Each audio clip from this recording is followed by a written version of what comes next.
नमः परमकल्याण नमः परममंगल वासुदेवाय शांताय यदूनां पतये नमः। नमः परमकल्याण नमः परममंगल वासुदेवाय शांताय यदूनां पतये नमः। भगवान गोपाल कृष्ण भगवान की जय। सच्चिदानंद घनप्रभू परमात्मा रुक्मिणी पांडुरंगांचे चरणी साष्टांग निवत असून सच्चिदानंद प्रभू परमात्मा भगवान गोपाल कृष्ण परमात्मा यांचे चरणी साष्टांग निवत असून सद्गुरुनाथांच्या चरणी अनंत कोटी साष्टांग दंडवत असो। सद्गुरुत्रयांना अत्यंत लीनतेने वंदना करून आज माऊली ज्ञानेश्वर महाराजांचा एक गुरुतत्वाचा सुंदर असा 7 चरणाचा अभंग आहे की ज्याच्यामध्ये खूप काही गुह्य आहे, त्याच्याविषयी आपण चर्चा करूयात। अभंग याप्रमाणे आहे। ज्ञानेश्वर महाराज म्हणतात, गुरु हा संत कुळीचा राजा, गुरु हा प्राणविसावा माझा, गुरु विण देव तुझा पाहता नाही त्रिलोकी। गुरु हा संत कुळीचा राजा, गुरु हा सुखाचा सागरू, गुरु हा प्रेमाचा आगरू, गुरु हा धैर्याचा डोंगरू, कदा कळी टळमळीना। गुरु हा संत कुळीचा राजा, गुरु हा वैराग्याचे मूळ, गुरु हा परब्रह्म केवळ, गुरु हा वैराग्याचे मूळ, गुरु हा परब्रह्म केवळ, गुरु सोडवी तात्काळ गाठ लिंग देहाची, गुरु सोडवी तात्काळ गाठ लिंग देहाची।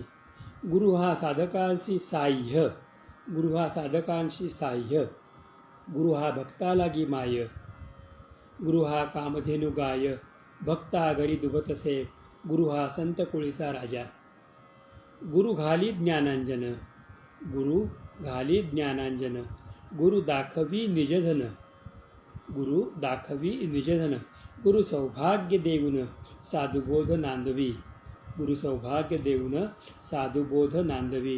गुरु हा संत कुळीचा राजा, गुरु मुक्तीचे मंडन, गुरु दुष्टांचे दंडन, गुरु मुक्तीचे मंडन, गुरु दुष्टांचे दंडन, गुरु पापाचे खंडन, नाना परिवारितसे।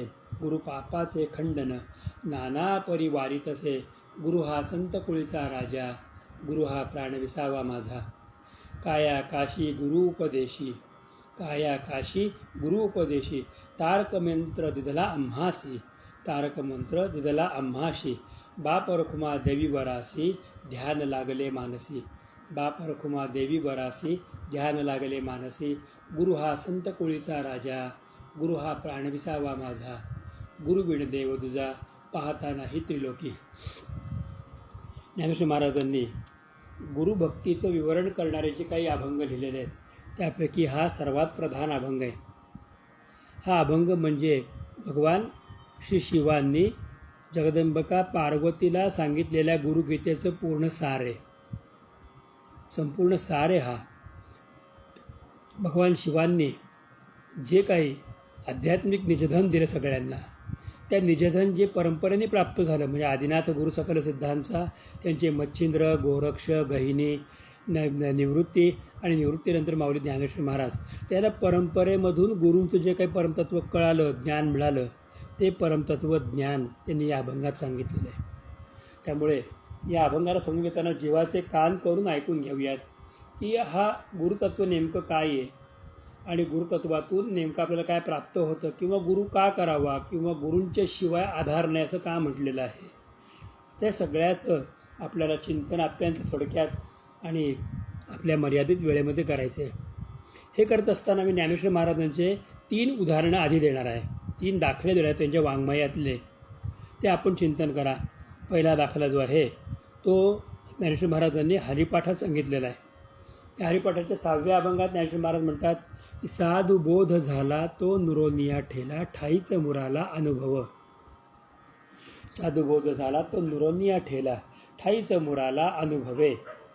गुरु, साधू, संतकुळ ते जे बोध करतात आणि त्या बोधामुळे जी व्यक्तीला बोध होतो तो नुरोनिया ठेला, त्याचं मी पण संपतं आणि आम्ही पण सुरू होतं, त्याच्यातला मी निघून जातो आणि तो भगवंतांचा होऊन जातो। हे त्याच्या मागचं सगळ्यात मोठं वैशिष्ट्य आहे।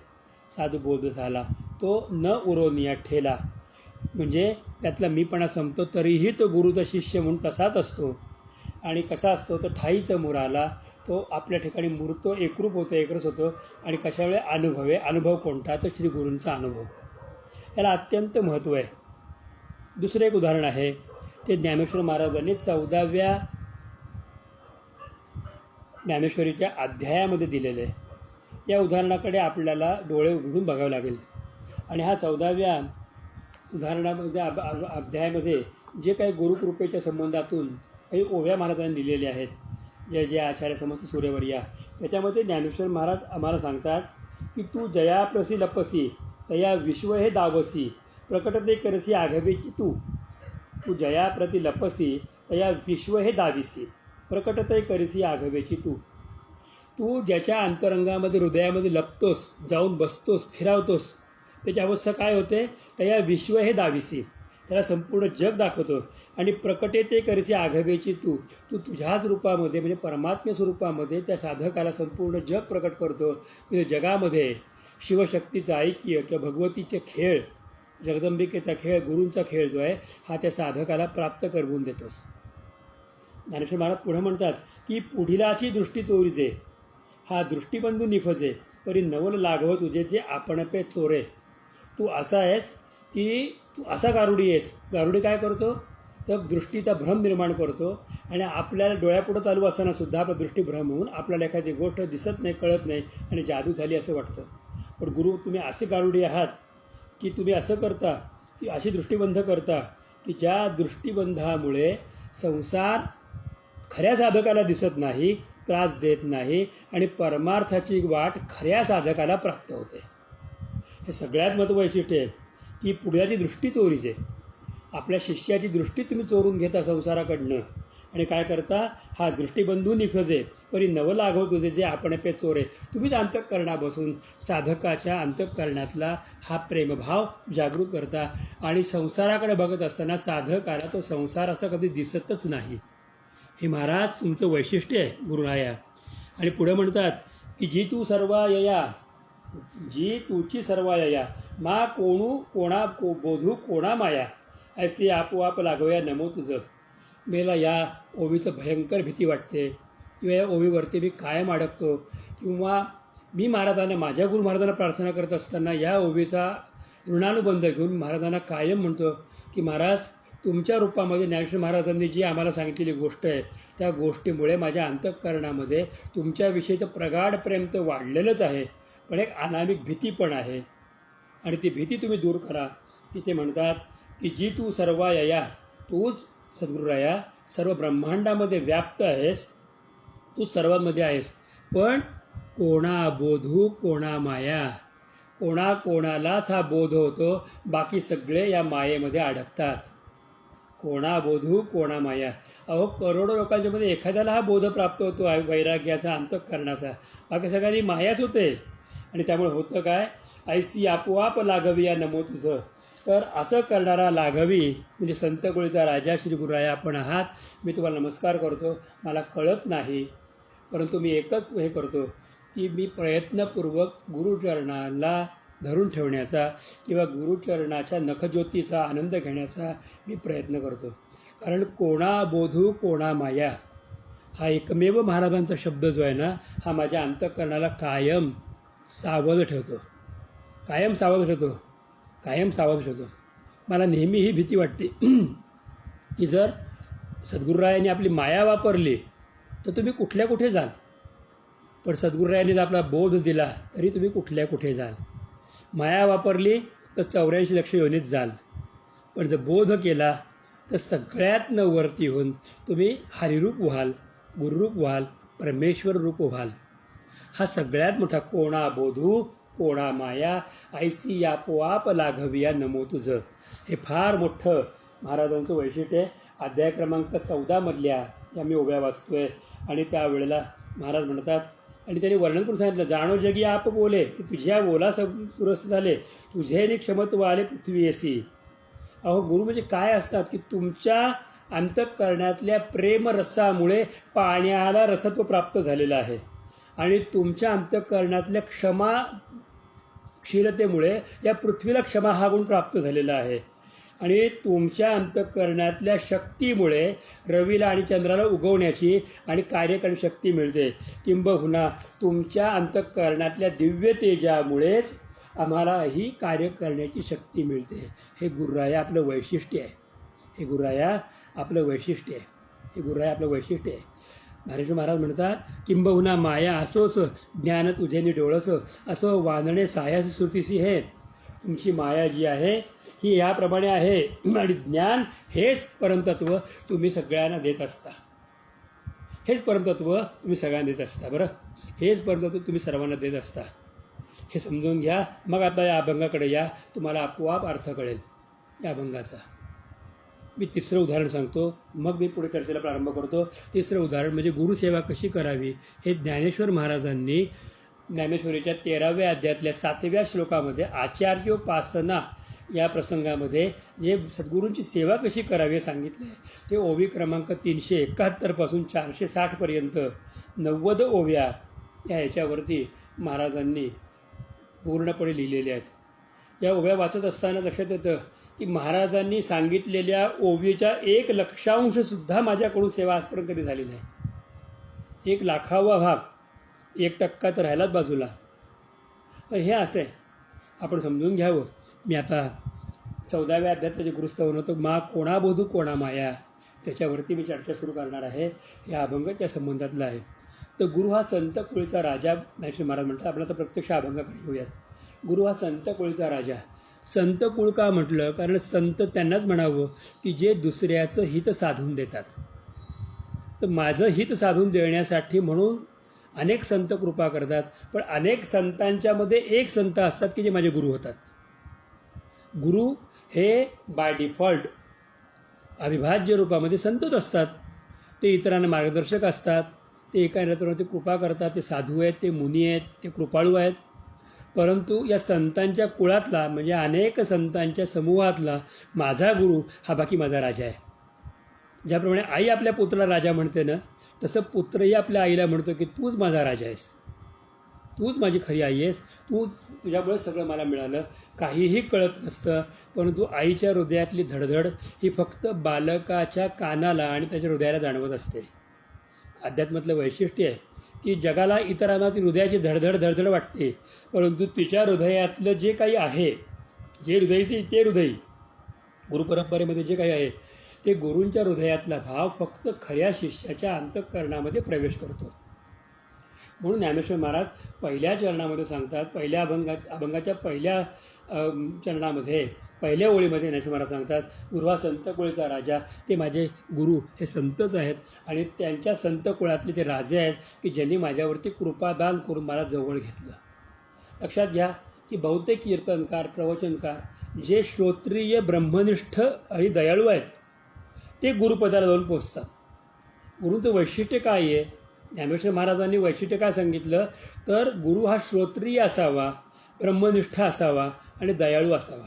श्रोत्रिय म्हणजे काय की गुरूंना सगळ्या प्रकारचं ज्ञान अवगत असावं.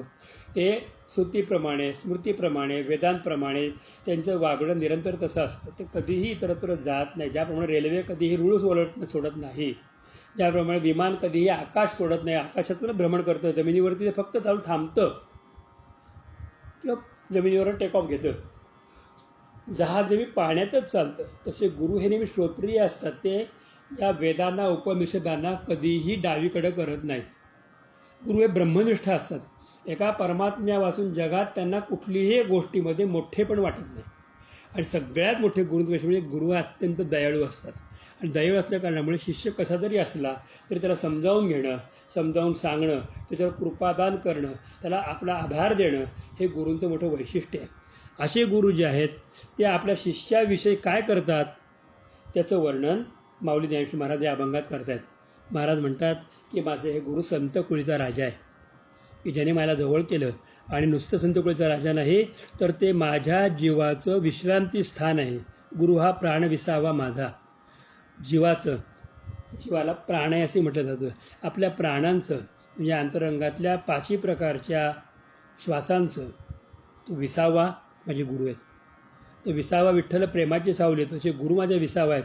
अंतःकरणामध्ये ते राहून या सगळ्याला नियंत्रित करतात. हे गुरु हा माझा प्राण विसावा आहे. आणि किती शिष्य असतील, जसं एखाद्या आईला 10 मुलं जरी असली तरी प्रत्येक मुलाला आपली आई एकटीच असते. तसं मला किती शिष्य असोत, सद्गुरूंना किती शिष्य असोत, सद्गुरूंना प्रत्येक शिष्य हा केवळ आपला आणि आपलाच वाटतो. आणि तसं शिष्यालाही वाटलं पाहिजे की गुरु फक्त माझे एकटेच आहेत. त्यासाठी ज्ञानेश्वरीचा अध्याय 13व्या अध्यायातले आचार्योपासना हा प्रसंग वाचा, म्हणजे कळलं की गुरु केवळ माझे एकटेच आहेत, बाकी कोणाचे नाहीत. अनेकांचे असतील, पण जी कृपा माझ्यावर केली ती माझ्यावरच केली, अन्य कोणावरही केली नाही. तो प्राणविसावा माझा. गुरुदेव तुझा पाहता नाही त्रिलोकी. गुरुशिवाय दुसरा देव नाही. त्रिलोकामध्ये जरी पाहिलं तरी देव नाही. एका अभंगामध्ये माऊली नामदेवराय महाराज म्हणतात की गुरु विठ्ठल गुरु देवता विठ्ठल.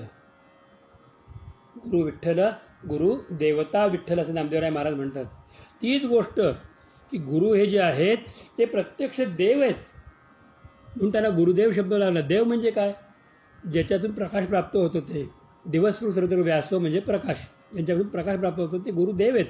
तर गुरु ते देव आहेत आणि ते माझ्या अंतःकरणाला प्रकाशित करतात, माझ्या अंतःकरणाला बोध देतात, माझ्या अंतःकरणातल्या अंधकाराला दूर करतात.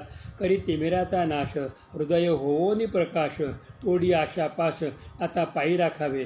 हे कार्य गुरुराया करतात. म्हणून पहिल्या चरणामध्ये श्रोत्रिय, ब्रह्मनिष्ठ, दयाळू गुरूंची कृपा कशी आहे ते सांगितलं. आता गुरूंचं काही वैशिष्ट्य आहे ते तुम्हाला सांगतो. आता पुढच्या काही ठिकाणी गुरूंचं वैशिष्ट्य, आता पुढच्या 5 कडव्यांच्यामध्ये केवळ गुरूंचं वैशिष्ट्य दिलेलं आहे, पण मूळ जे सांगायचं आहे ते पहिल्या कडव्यामध्ये आणि 7व्या कडव्यामध्ये आहे. आता गुरूंचं वैशिष्ट्य सांगतात ते वाटतात गुरु हा सुखाचा सागरू. ज्याप्रमाणे सागराला मर्यादा नाही, पृथ्वीच्या परिघापर्यंत सागर पसरलेला आहे. जमिनीला मर्यादा आहे, जमिनीला मर्यादा आहे, क्षेत्रफळ आहे, लांबी, रुंदी, उंची, गणित हे जमिनीच्या बाबतीमध्ये आहे. पण सागराला मर्यादा आहे का? नाही. जिथे आकाश टेकतं तिथपर्यंत सागर आहे. तसं गुरु हे साधकावरती कृपा केल्यानंतर जे त्याला सुख प्राप्त होतं, अंतःकरणामध्ये आध्यात्मिक आनंद अनुभूती प्राप्त होते. त्या आनंद अनुभूतीला ज्या लाटा उसळतात ना प्रेमाच्या, ह्या सागरात उसळणाऱ्या लाटांसारख्या आहेत. किंबहुना भागवतामध्ये वर्णन केलेलं आहे की दुधाचा सागर आहे, मधाचा सागर आहे, त्याप्रमाणे अमृताचा सागर आहे. तो गुरु हा अशा प्रेमरसाचा सागर आहे की ज्या सागरातलं पाणी कितीही तोंडामध्ये गेलं, नाकात गेलं तरी तो गटांगळ्या खात नाही, तो अत्यंत तरुण जातो.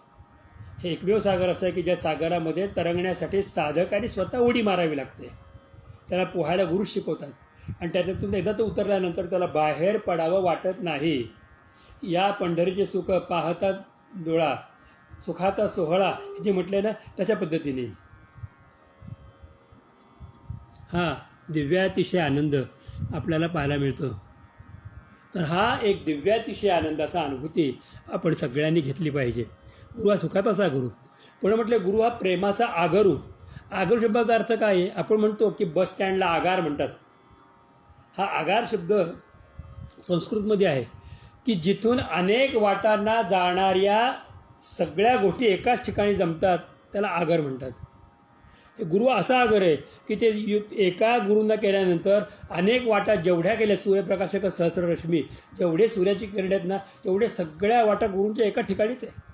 तुम्ही गुरूंची भक्ती करा, दिलेलं नाम जपा, आपोआप उन्मनी साधाल. रामकृष्ण नामी उन्मनी साधली, आपोआप तीर्थव्रत नेमा आपोआप होऊन जाईल. गुरुचरणाची माती तेची माझी भागीरथी, गुरुचरणाचा बिंदू तोच माझा कृपा सिंधू, गुरुचरणाची सेवा. म्हणजे एक तुम्ही केलं की सगळ्या गोष्टी एकत्र होतात. तो गुरुप्रेमाचा आगरू. गुरु हा धैर्याचा डोंगरू. हा सगळ्यात महत्त्वाचा गुरुबद्दलचा भाग घेतलेला भाग नाही महाराजांनी. गुरु हा धैर्याचा डोंगरू. गुरूंच्याकडे जे धैर्य आहे ना ते कोणाकडेच नाही आहे.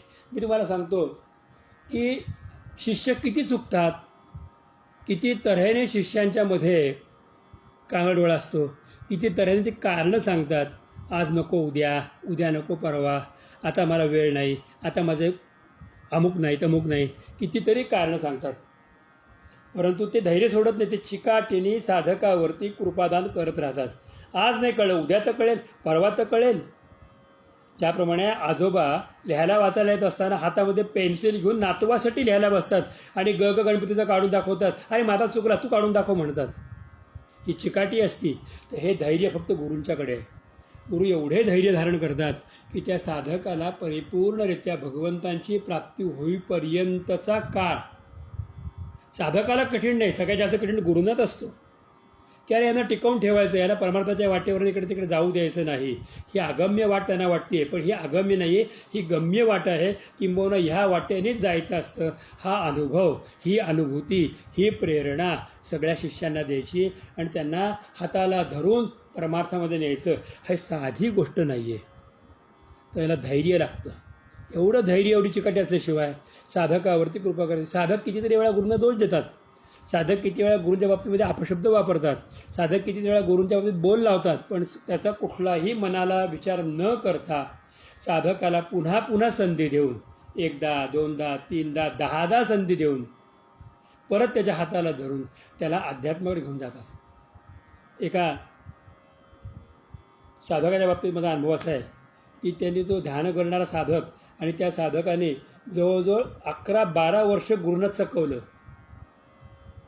आणि 11-12 वर्षानंतर त्या साधकाला त्या गुरूंनी प्रेरणा देऊन सोनगिरला पाठवलं आणि प्रेरणेनेच त्यांनी या देहाकडून काही शब्द त्या साधकाला उच्चारायला लावले, भाग पाडले आणि 12 वर्षानंतर परत गुरूंच्याकडे गेला आणि शेवटी गुरु म्हटले की सोनगिरकरांनी कान टोचवलं कळलं ना तुला, त्यामुळे तुम्हाला कसं कळलं महाराज सोनगिरकरांकडे गेलो.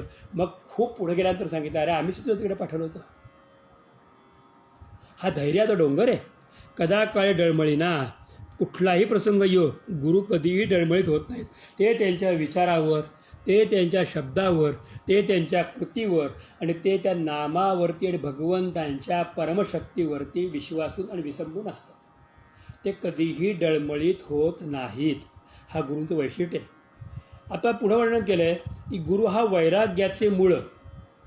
ही गोष्ट बाकी समजायला जरा अवघड आहे. तुम्हाला गुरु नेमकं काय देतात माहिती आहे का? साधकाला गुरु काय देत असतील तर एक लक्षात घेऊ की मुळं जे रस शोषून घेतात ना, तेच रस पानापर्यंत जातात, तोच रस शेंड्यापर्यंत जातो आणि तोच रस फळापर्यंत जातो, तो रस फळामध्ये उतरतो. म्हणजे आंब्याचं झाड म्हटलं तर आंब्याची मुळं महत्त्वाची आहेत. तो जमिनीतून जो रस शोषून घेतील तोच खोडात, तोच फांदीत, तोच पानात, तोच देठात, मग तोच फुलात, तोच फळात जातो आणि त्याचा आंबा तयार होतो. आपल्याला फळ आंबा हातात आल्यानंतर कळतं की अरे हे झाड आंब्याचं आहे किंवा त्याचा फळ रस तो आलेला आहे. म्हणजे आपलं जे मूळ आहे ना, त्या मुळाप्रमाणेच आपण वर्तन करतो. म्हणजे आपल्याला कायन वाच्यामध्ये म्हटलं आहे की आपल्या स्वभावाप्रमाणे आपण वागतो, आपलं मूळ. पण गुरूचं वैशिष्ट्य काय आहे? गुरु हा वैराग्याचे मूळ. गुरु अनुग्रह देत असताना साधकाच्या अंतःकरणामध्ये वैराग्याचं बीज बुजवतात, पहिल्यांदा रुजवतात. एक दिवस असं येईल त्या सगळ्याला आपोआप सोडेल आणि ज्या वेळेला निघायची वेळ येईल ना, तर अगदी सहजगत्या निघेल. ज्याप्रमाणे भाताची रोपं लावली जातात, भात पेरला जातो, भात तयार झाल्यानंतर त्याला गड्डीने उचललं जातं आणि मग 2-2 रुपयाची लावणी केली जाते. त्या पद्धतीने गुरु करतात. आधी एकत्र पेरतात आणि भरलेल्या पाण्यामध्ये मग 2-2 रोपं लावतात, मग भाताचं पीक तयार होतं. हे वैशिष्ट्य आहे. तर गुरु जे मूळ पेरतात ते वैराग्याचंच मूळ आहे. आमच्या अंतःकरणामध्ये गुरु जे प्रेरित करतात, जे नाम देतात, जी साधना त्याची उपासना, त्या नामाची, त्या साधनेची, त्या उपासनेची अंतिम परिणती काय आहे? तर वैराग्य आहे. कारण गुरुनी स्वतः वैराग्य धारण केलेलं आहे. मी पुन्हा एकदा वाक्य सांगतो की जे मूळ रस शोषून घेतात तोच रस खोडामध्ये येतो, तोच रस फांद्यात जातो, तोच रस हा पुढं पानात जातो, तोच रस देठात जातो, तोच रस फुलात जातो आणि तोच रस फळाच्या माध्यमातून दृष्टोत्पत्तीस येतो. गुरु ज्याला कृपा करतात त्याला हाच प्रेमरस की ज्याचा पाया वैराग्य आहे, हा साधकाच्या अंतःकरणामध्ये उपजवतात. म्हणजे कधी ना कधीतरी अशी गोष्ट नक्की घडते की त्या गोष्टीमध्ये त्या साधकाला कळतं की गुरूंनी मला काय अपरंपार दिलेलं आहे. गुरूंनी मला काय अपरंपार दिलेलं आहे. मी मागितलं काय आणि गुरुरायाने मला दिलं काय, दिलं त्या फार अपरंपार आहे. ती गोष्ट होतात. आणि म्हणून सांगितलं आहे की गुरु हे वैराग्याचे मुळं आणि त्यामुळेच वर्णन केलं की गुरु हा परब्रह्म केवळ, हा केवळ परब्रह्म आहे. म्हणजे त्रिमूर्तीचे तिन्ही गुण गुरूंच्या मूर्तीमध्ये एकरूपामध्ये आहेत, ब्रह्मा विष्णू महेश. अंतःकरणामध्ये सृजन करणे, त्याचं पालन करणे आणि संसारिक सगळे भाग दूर करणे हे गुरुरायांचं वैशिष्ट्य आहे. माऊली म्हणतात की गुरु हा वैराग्याचे मुळं, गुरु हा ब्रह्म केवळ. ब्रह्मा विष्णू महेश हे तिन्ही मूर्ती गुरूंचीच आहे. आणि गुरु काय करतात तर गुरु सोडवी तात्काळ गाठ लिंग देहाची. हे सगळ्यात मोठं तिसऱ्या चरणातलं फार मोठं रहस्य असं मला सांगतात की गुरु वैराग्याचे मूळ असल्या कारणाने ते परब्रह्म आहे. आणि लिंग देहाची गाठ म्हणजे काय तर सत्य आणि असत्य या दोघातला भेद दूर करतात. सत्य हा आत्मा आहे, असत्य हा देह आहे. दुर्दैवाने होतं काय की आमच्या प्रत्येक गोष्टी आम्ही देहाला आरोपित करतो की आत्मा म्हणजे देह, देह म्हणजे आत्मा. या सगळ्यातनं आम्हाला बाहेर पडायचा मार्गच मिळत नाही. तर गुरु आमच्याकडनं हा अभ्यास करून घेतात की या ठिकाणी पाप पुण्य, सुख दुःख, धर्म अधर्म हे जीवनामध्ये आम्ही समान मानतो. आणि समान मानल्या कारणामुळे आम्ही अधिक अधिक अधोगतीला जात असतो. पण श्री गुरुराया आमच्यावरती अशी कृपा करतात की आमच्यामध्ये वैराग्याची स्थापना करतात. ते परब्रह्म असतात आणि ते आमची लिंगदेहाची गाठ सोडवतात.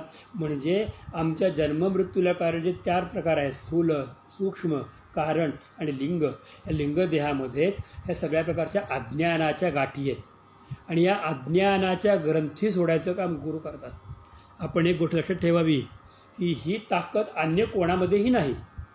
की तू म्हणजे देह नसून तू म्हणजे परमात्म्याचं स्वरूप आहे. जे पिंडी आहे ते ब्रह्मांडी आहे, जे ब्रह्मांडी ते पिंडी आहे. जो उपदेश राजा रघुगणाला केला जडभरतांनी, जो उपदेश भगवान श्री रुद्र महाराजांनी प्रचेतसांना केला, जो उपदेश कपिल महामुनींनी भगवती आपल्या मातेला केला, जो उपदेश भगवान दत्तात्रयांचे अवधूत रूपामधून यदुराजाला केला, जो उपदेश भगवान श्रीकृष्णाने उद्धवांना केला, जो उपदेश श्रीमद भागवतामध्ये मूळ प्रतिपादन केलेला आहे, त्या उपदेशाचं कारण एकच आहे की आपल्या लिंगदेहाची गाठ तुटावी. आणि ते काम गुरुराया करतात. कारण गुरु हा संत कुळीचा राजा आहे.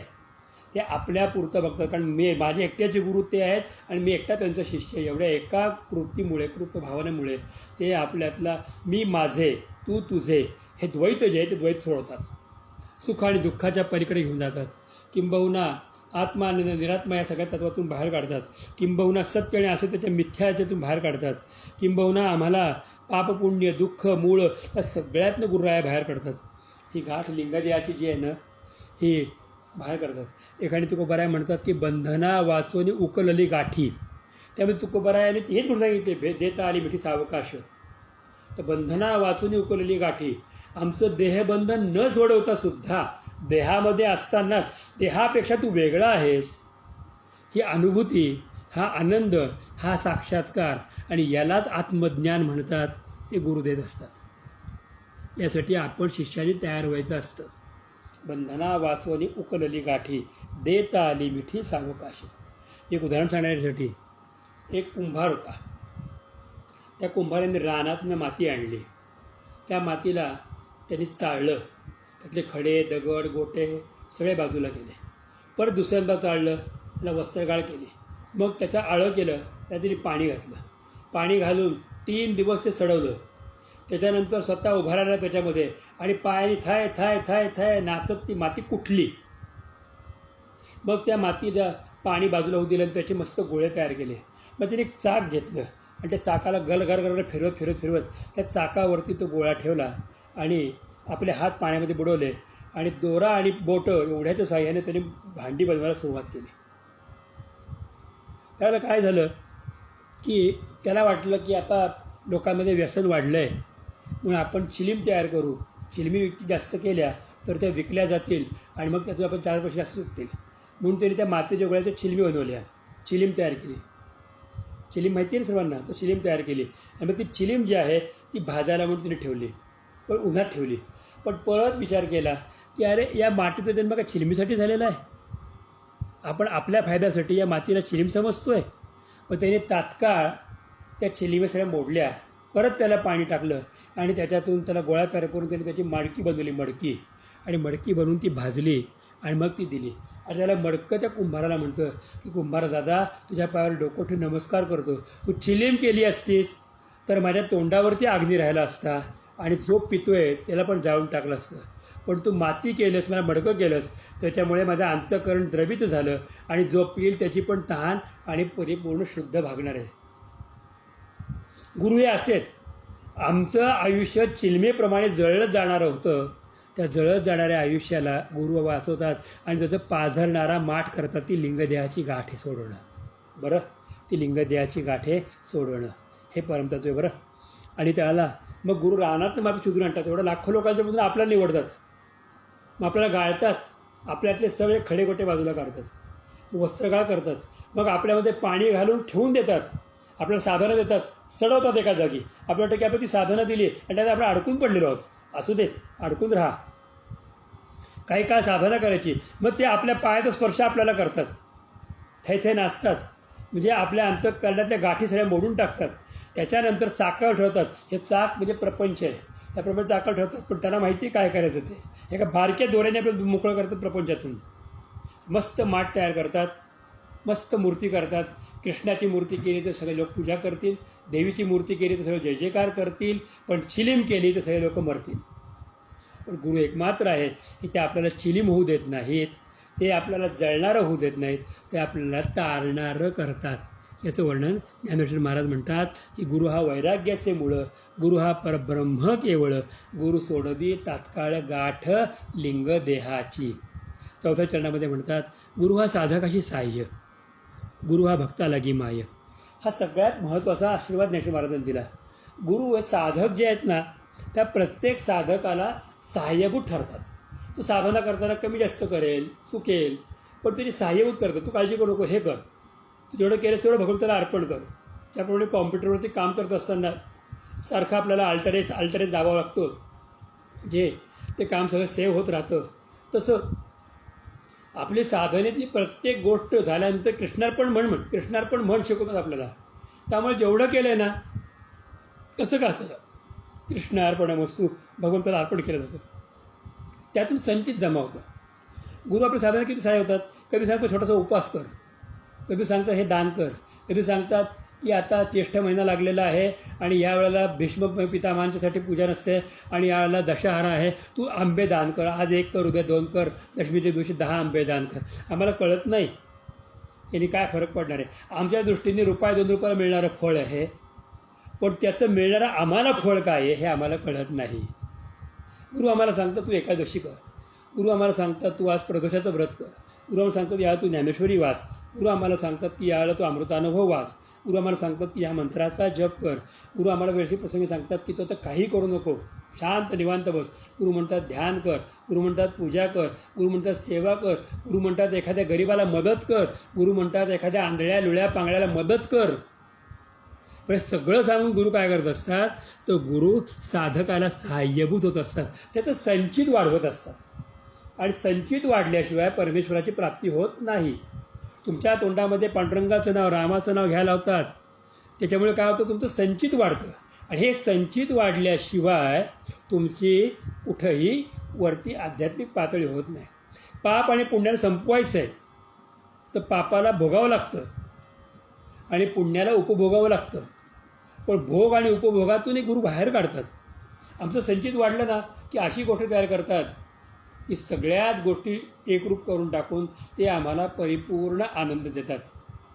ज्याप्रमाणे बाप अत्यंत प्रेमाने मुलीला वाढवतो, बापाचं सगळ्यात जास्त प्रेम मुलीवरती असतं आणि त्या मुलीची सगळी आवड हवं नको पाहत पाहत पाहत तिला वाढवतो, मोठी करतो, तिचं सगळं कोड कौतुक पुरवतो आणि एक दिवशी हा बाप योग्य वराच्या हातात तिला अर्पण करून टाकतो आणि सांगतो की मी तुला तयार केलं, इथून पुढे तू अशा एखाद्या पुत्राला कन्याला जन्म घाल की तो जगाताचे कार्य पुढं पुढं पुढं करत जाईल. झाड असं एखादं फळ जन्माला घालतं की ते लोकांना रसवण प्राप्त करून देईल आणि त्याचंच बीज पुन्हा नवीन झाडं तयार करतील. असा अध्यात्माला सहाय्यभूत होणारे गुरु असतात. आणि हे गुरु भक्ताला की माय, ही तर गुरु भक्तांची आई आहे. गुरु माऊली म्हणतात आई असल्या कारणामुळे तिला सुखदुःख सगळं कळतं आणि ते त्यांच्याकडून साधना करून घेतात. आणि गुरु हा कामधेनू गाय, भक्तागरी दुभत असे. गुरु हे कामधेनूप्रमाणे असतात. ते भक्ताच्या ज्या इच्छा आहेत ना, त्या ज्या ज्या इच्छा पूर्ण होत असताना त्या इच्छेतून नवीन कर्म निर्माण होणार नाही आणि नवीन जन्माला येण्याचं गाठोडं तयार होणार नाही, त्या सगळ्या शिष्याच्या इच्छा गुरु पूर्ण करतात. पण ज्या इच्छांच्यामुळे त्याचं कर्म वाढणार आहे आणि त्याला परत जन्म मृत्यूच्या फेऱ्यामध्ये पडावं लागणार आहे, त्या त्या इच्छा त्याच्याकडे उच्चार करून घेतात आणि त्याला वेगळी वाट दाखवून पलीकडे घेऊन जातात. हे गुरूंचं मोठं वैशिष्ट्य आहे. हे कामधेनू आहेत गुरु. एक उदाहरण सांगतो. पूर्वीच्या काळी 16 स्त्रिया असायच्या, ज्यांचे पती मृत्यू पावायचे, त्यांना वैधव्य यायचं, त्या स्त्रिया केशवपन करायच्या आणि लाल लुगडं नेसायच्या.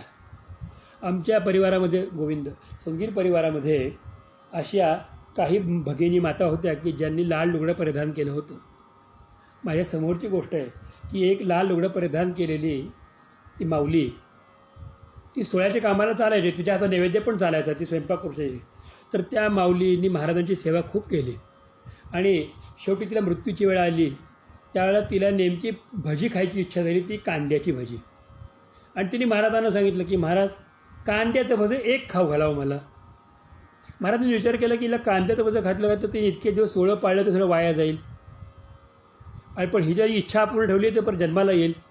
ते म्हणजे ठीक आहे, तुला भजं पाहिजे ना अख्खे, आज भजी होतील. आणि त्यांनी स्वयंपाक करणाऱ्या माऊलीला सांगितलं, आमच्या कांद्याची भजी करा, आज नैवेद्याला भजी कांद्याची होतील. सगळ्यांना आश्चर्य वाटलं. आमच्या काशीबाई तर एकदम आश्चर्यचकित झाल्या की हे काय, म्हाताऱ्याला चढ लागला असं काशीबाई पटकन बोलून गेल्या. महाराज सांगितलं कांद्याची भजी कर, जोरात सांगितलं कांद्याची भजी करा सगळ्यांना. आणि नंतर आतमध्ये आले आणि तिच्या काय सांगतात, अगं मोठ्याने सांगितलं तू कोबीची भजी कर. म्हाताऱ्याच्या कानावर कांद्याची भजी पडली आणि ते कोबीचे भजं तयार केलं आणि ते भजं बाजारात घेऊन आले. म्हातारे, आयुष्यभर देवाचं नाव घेतलं, कृष्णाचं नाव घेतलं, आमचं नाव घेतलंच ना, खा भजं. पुढे तोंडामध्ये ते भजातले कांद्याचे हो का, ती कांद्याचं भजं आहे. एवढ्या एका समाधानाने तिने डोळे मिटले आणि महाराज म्हटले की आता परत जन्माला येणार नाही.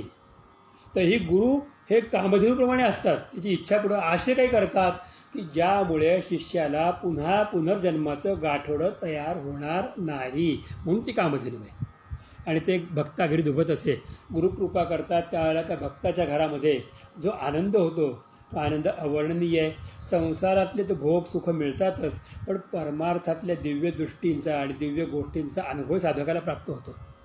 मला अनुभव आहे माझा स्वतःचा की ज्या ज्या वेळेला मला महाराजांच्या बरोबर कुठे कुठे जायची संधी मिळाली, फार थोडा वेळ मिळाला मला महाराजांच्या सहवासात राहायचा, पण त्या त्यावेळेला ज्या ज्या घरी मी गेलो असेल त्या त्या घरी मी प्रत्येक ठिकाणी काहीतरी नवीन चमत्कार आणि नवीन काहीतरी गोष्ट, नवीन काहीतरी विषय पाहिला आणि नवीन नवीन माणसं मला भेटली आणि नव्याने महाराजांची ओळख पण झाली.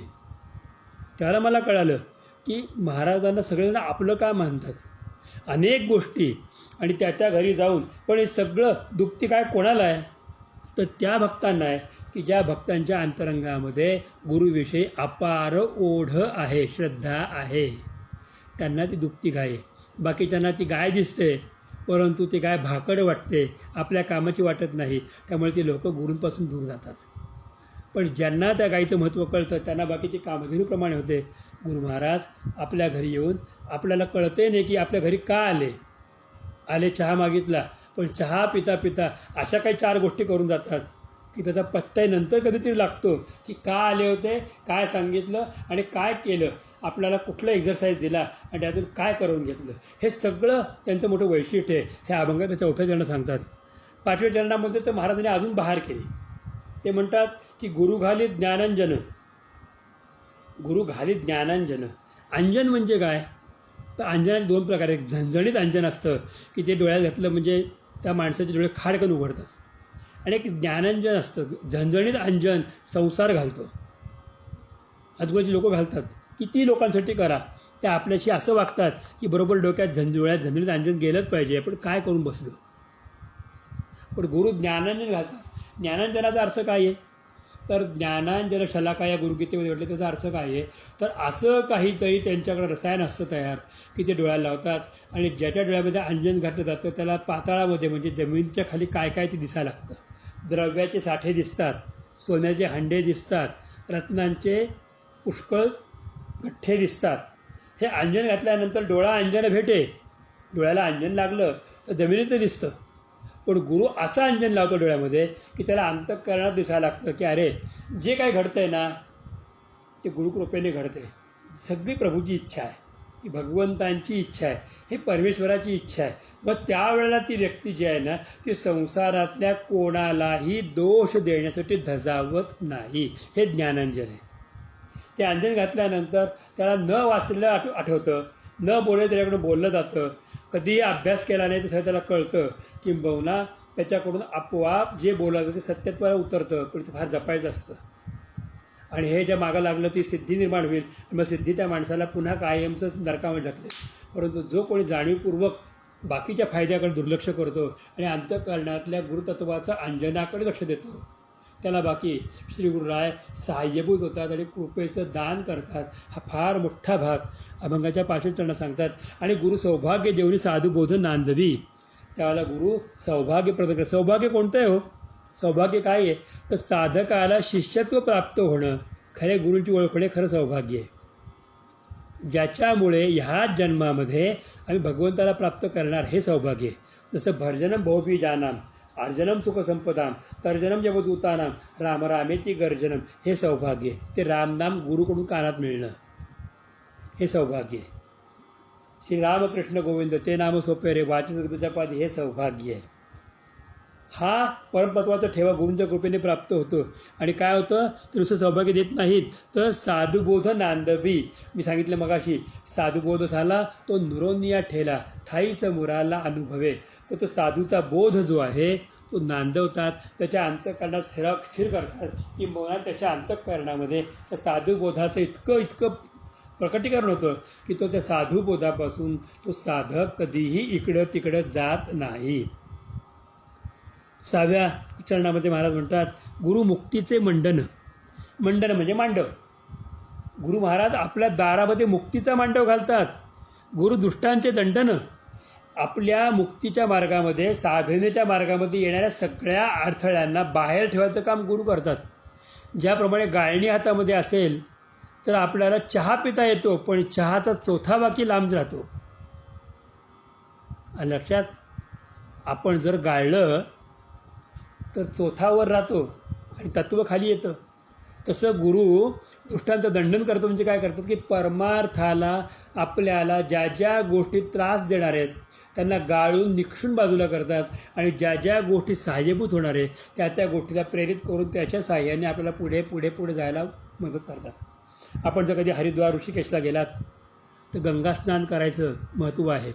हरिद्वार ऋषिकेश गंगेच्या अनेक स्थानं, काशी वगैरे आहेत की जिथं गंगेच्या पाण्याला प्रचंड वेग आहे आणि त्या पाण्यामध्ये पोहणं तर अशक्यच आहे, फक्त 3 बुड्या मारून बाहेर यायचं आहे. पण तिथं काय केलं माहिती आहे का आपल्याला, त्या गंगेच्या पात्रामध्ये पाणी आटल्यानंतर आतमध्ये खोल खोल खड्डे करून आतमध्ये त्यांनी खांब बसवले आणि त्या खांबानं जाड जाड जाड अशा साखळ्या बांधलेल्या आहेत. स्नान करायला सोपं केलं. पाण्याचा प्रवाह किती वेगात असतो, साखळी धरायची आणि बुचकळी मारायची, साखळी धरायची आणि बुचकळी मारायची, म्हणजे पाणी डोक्यावरनं जातं, पाप नष्ट होतं, पण तो मनुष्य वाहून जात नाही. गुरु नेमकं हीच गोष्ट करतात. गुरु नेमकी हीच गोष्ट करतात की त्यांच्या चरणात धरायचं आणि संसारामध्ये उडी मारायची. म्हणजे गुरुचरणाची माती तीची माझी भागीरथी.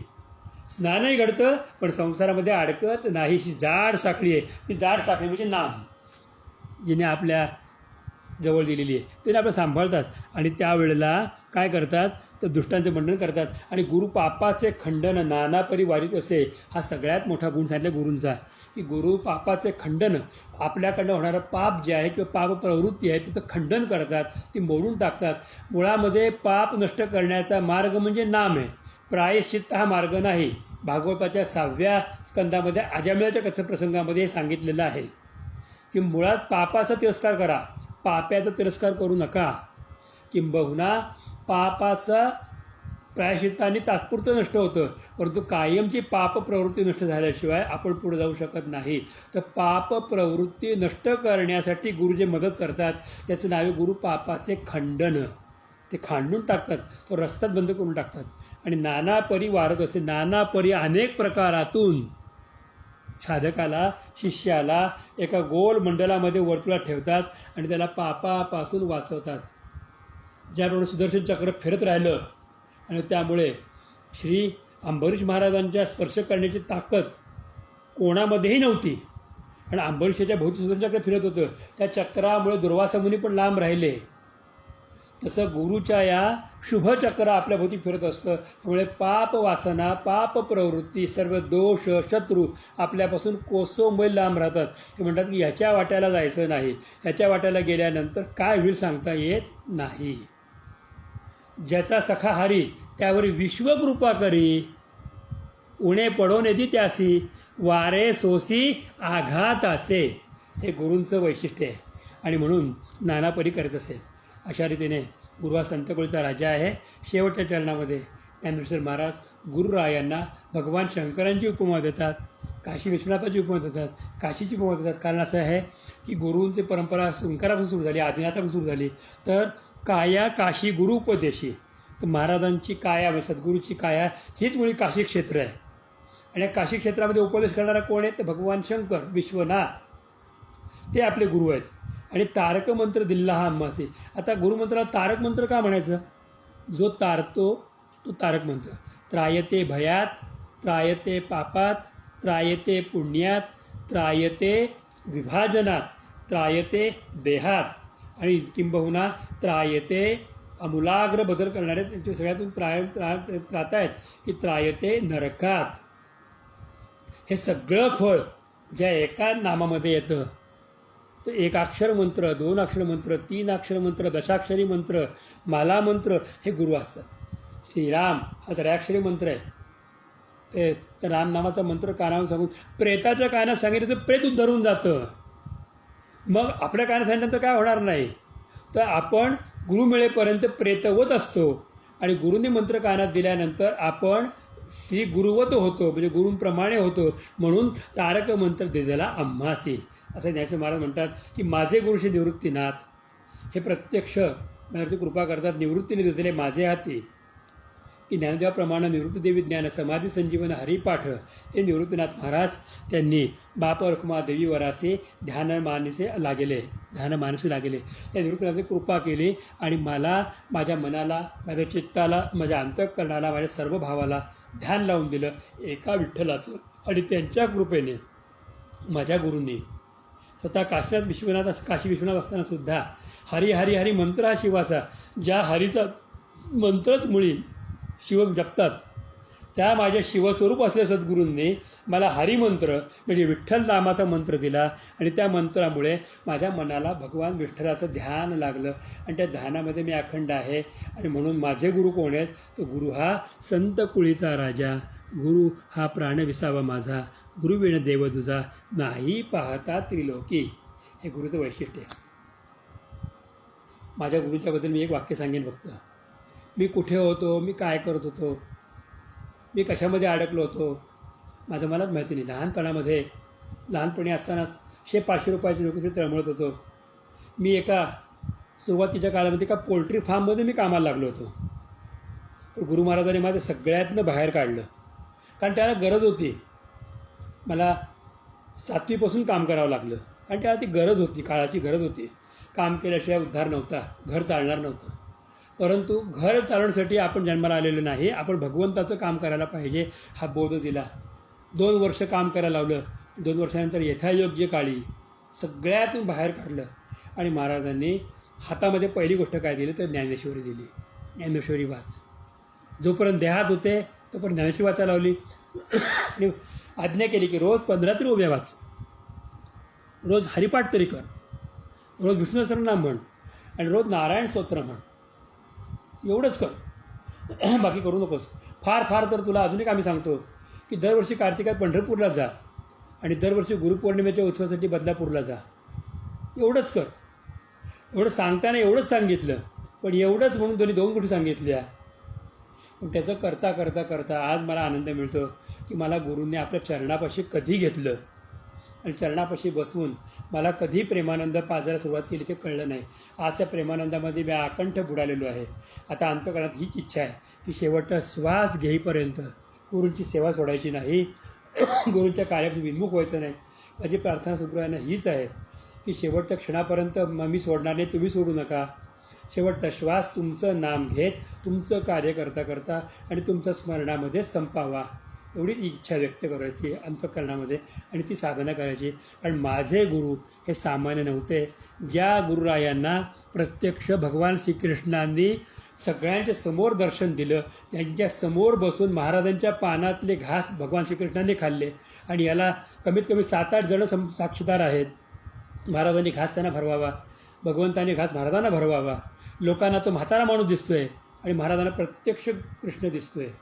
पंढरपूरच्या नगर प्रदक्षिणा करत असताना पंढरपूरला ज्या भाजी मंडई आहे त्या भाजी मंडईच्या समोर महाराजांना एक अंगावर थुंकणारा मनुष्य समोर आला. तो महाराजांच्या अंगावर जोरात थुंकला. सगळे लोक त्याला रागवली, पण महाराजांनी थुंक आपल्या अंगाला लावून घेतली आणि खाली बसले आणि उपरण्यातून पेढा काढला त्या माणसाला खाऊ घातला. त्या माणसाने महाराजांना कडकडून मिठी मारली. लोकांना मिठी मारलेली दिसली. दुसऱ्या क्षणी फक्त महाराजांनी कोणातरी बाहूत पकडलेला आहे, तो माणूस दिसत नाहीये. तर महाराज म्हटलं तुम्ही वेडे होता, तो पांडुरंग होता. अशा रूपात दर्शन दिलं. त्या महाराजांच्या चरणाशी बसून मला सेवा करण्याचं भाग्य मिळालं. याच्या इतका अजून कोणता योग पाहिजे? कुठल्या तरी कोट्यावधी जन्माच्या पूर्वी मी एखाद्या साधू संताला खरा नमस्कार केला असेल, तर माझ्या हातून सेवा घडली असेल. कोणीतरी तहानलेल्या माणसाला कपभर पाणी दिलं गेलं असेल. ते कृपेचं फळ आज उदयाला आलं आणि मला माझे सद्गुरुनाथ की ज्यांनी प्रत्यक्ष विठ्ठलाबरोबर संवाद साधला आहे, त्यांनी प्रत्यक्ष कृष्णरूपाशी एकत्र होऊन जेवण केलेलं आहे आणि कृष्णाची आज्ञा घेऊन ज्यांनी आपला देह विसर्जन केला, त्या सद्गुरुनाथ भगवंतांच्या चरणी ही सेवा अर्पण करून मी वाणीला विश्राम देतो. तसंच सद्गुरुचरणा अर्पणमस्तु. गोपाल कृष्ण भगवान की जय. कुंडलिका वरदे हरी विठ्ठल श्री ज्ञानदेव तुकाराम श्री पंढरनाथ भगवान की जय. श्री दत्तात्रेय जनार्दन श्री एकनाथ महाराज की जय. श्री गुरु गोविंद महाराज की जय. श्री सद्गुरु केशवदत्त महाराज की जय. सद्गुरुनाथ भगवान की जय. सर्व संतन की जय. जय गोपाल कृष्ण भगवान की जय. माऊली ज्ञानेश्वर महाराज की जय. माझा सर्वांना अत्यंत विनयाने प्रेमपूर्वक जय श्री कृष्ण, जय श्री कृष्ण, जय श्री कृष्ण, नमस्कार.